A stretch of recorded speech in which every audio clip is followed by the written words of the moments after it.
Virginia State Senator Lamont Bagby, chair of the Democratic Party of Virginia. All right.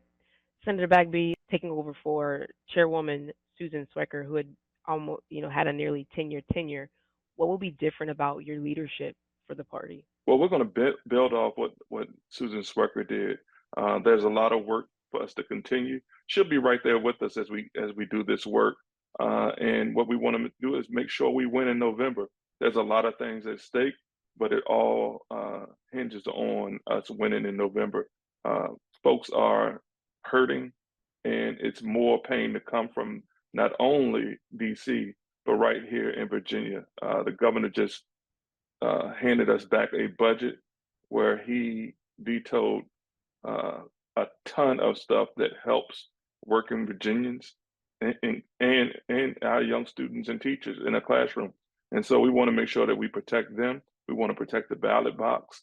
And the only way to do that is for folks to show up in November to show Glenn Youngkin, Donald Trump, Winsome Sears, and the whole gang uh, that we are committed to protecting the democracy.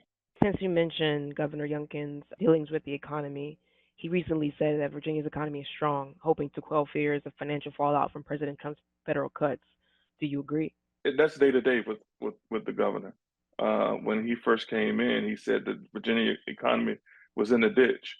A lot of the work, a lot of what's going on good, uh, he won't recognize because he didn't have a hand in it. Democrats have delivered a strong economy for Virginia.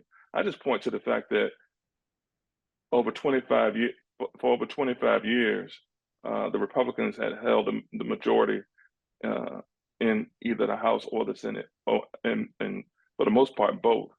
But it was when we got the majority in the House and the Senate that we became the best state for business. And we did that while protecting working families, making sure that we raise the minimum wage, protecting women's rights.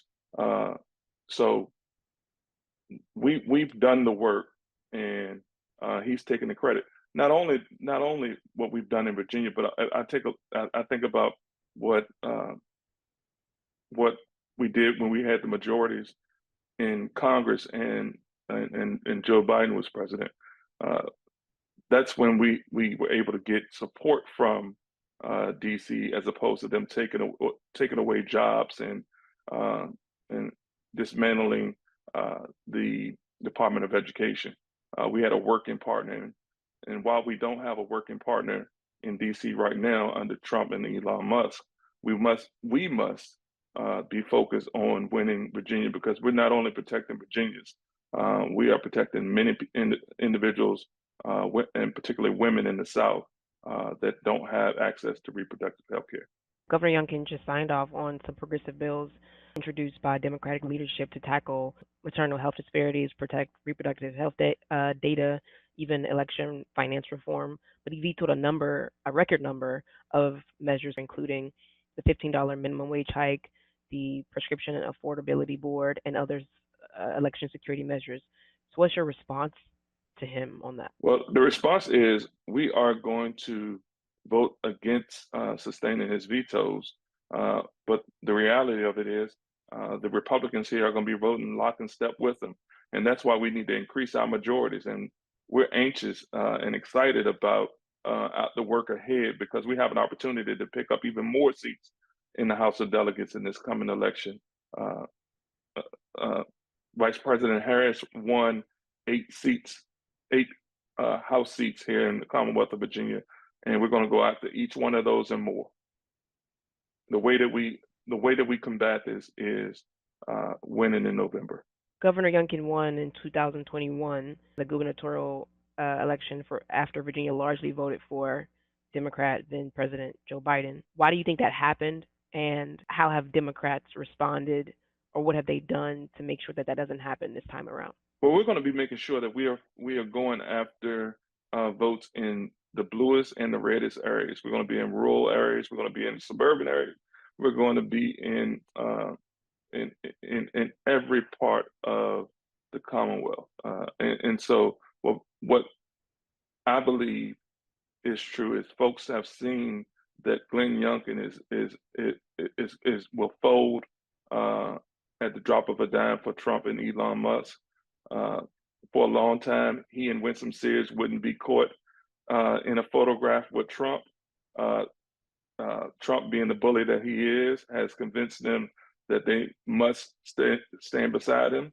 And while he's attacked in Virginia, they're standing alongside him and choosing Trump over Virginians. And so when he's cutting jobs that impact Virginians, when he's cutting the Department of Education, they are following suit. And that is not only reflective of Trump's action, but it also reflective of Youngkin's actions as it relates to the budget and the vetoes that he passed down earlier this week. Democrats essentially have like one egg in this basket with Abigail Spanberger. How would her leadership lead Virginia forward? Abigail Spanberger is the right person for this time, particularly since we're fighting for so many issues that impact women. She's been a fighter not only in Congress, but she's been a fighter right here with us, alongside us in Virginia. She has not shied away from the issues that are important um, to us as Virginians and working families, and I'm excited to be able to go around the Commonwealth and spread her message and combat the message from Donald Trump, Elon Musk, Youngkin, and Winsome Sears. You started your professional career as a teacher. Then you chaired a school board before being elected to the General Assembly, serving as a delegate for many years, and now a senator and leader of the Commonwealth's Democratic Party. In your estimation, what is the state of Virginia? Well, my passion has always been youth and public and supporting public education. The fact that it's under attack at every level from the Republican Party has pushed me into the role that I'm in right now. I want to make sure that we're protecting those individuals, not just the students.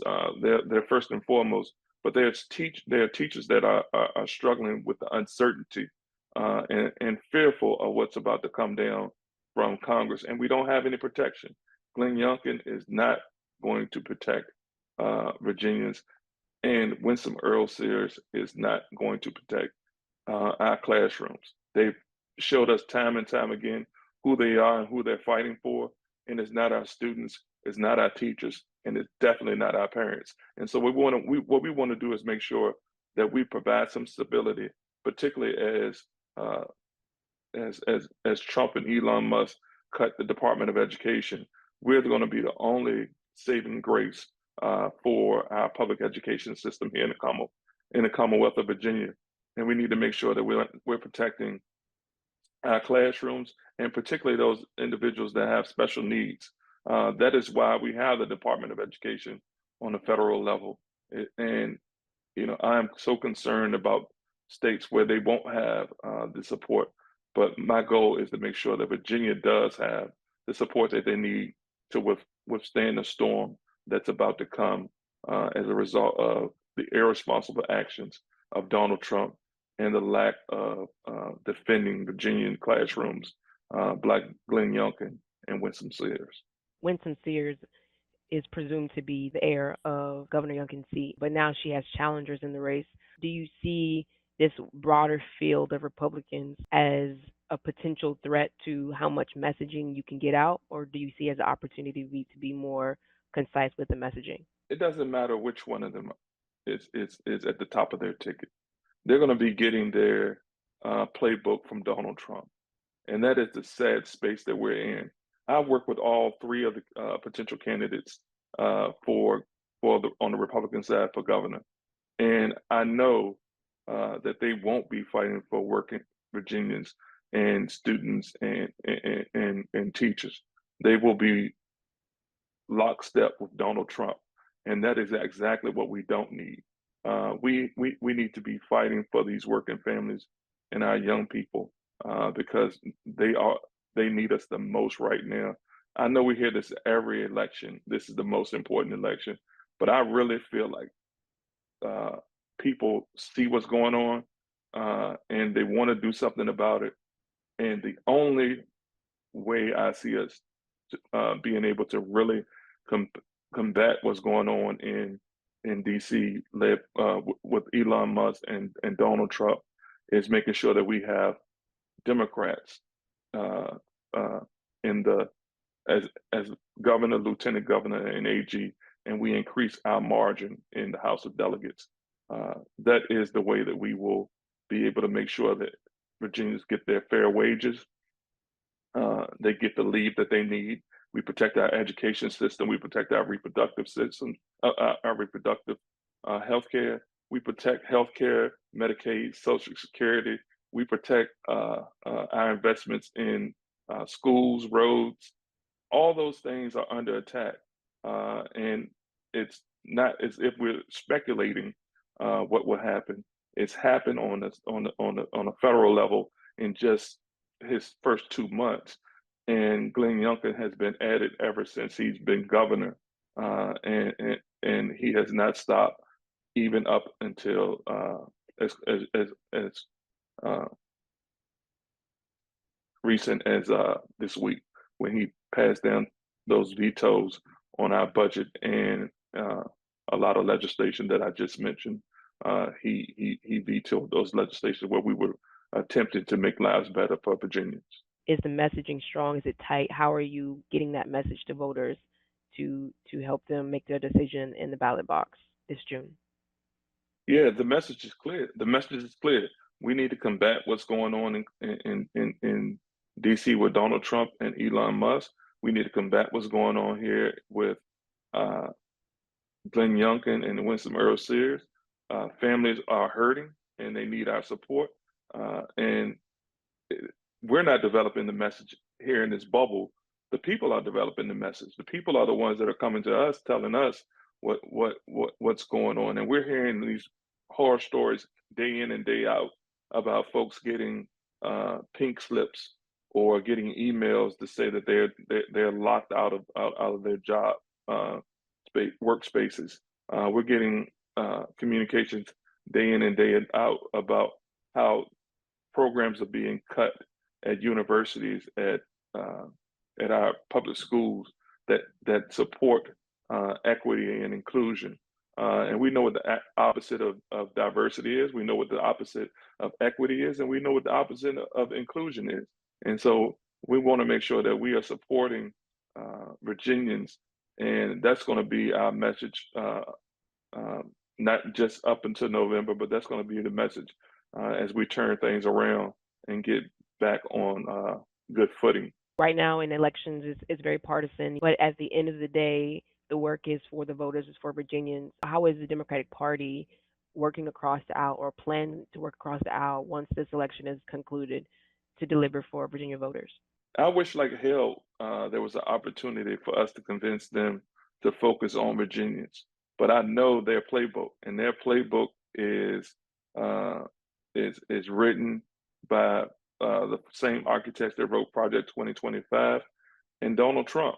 And so I continue to hope and pray that they will focus on Virginians, but the challenge is Donald Trump and Elon Musk won't let them, and they're going to continue to move in fear of Donald Trump. Senator Bagby, thank you so much for your time. Thank you.